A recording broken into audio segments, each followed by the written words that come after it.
আল্লামা মামুনুল হক ষড়যন্ত্র করে তাকে সংসদে যাওয়া থেকে বিরত রাখা গিয়েছে, কিন্তু রাজপথে থামানো সম্ভব নয়।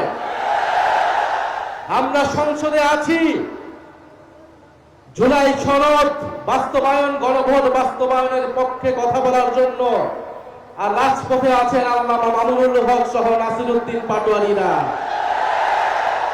ইনশাআল্লাহ আমরা একত্রে আছি। যদি সময় মতো দাবি আদায় না হয়, সংসদ এবং রাজপথ একাকার হয়ে যাবে। গণভোটের গণরায় বাস্তবায়ন করতে হবে। গণভোটে 70% মানুষ হ্যাঁর পক্ষে, সংস্কারের পক্ষে ভোট দিয়েছে। আমরা এখনো একটু কথা অল্প করে বলছি, কারণ দেশে অনেক সংকট, দেশের মানুষ ভালো নেই, দেশে জ্বালানি সংকট, দেশের মানুষ চিকিৎসা পাচ্ছে না, হামের চিকিৎসা পাচ্ছে না, দ্রব্যমূল্যের ঊর্ধ্বগতি, তেলের দাম বৃদ্ধি হয়েছে। বিরোধী দল থেকে দায়িত্বশীল বক্তব্য দেওয়া হয়েছে, সরকারকে সহযোগিতা করতে চেয়েছি।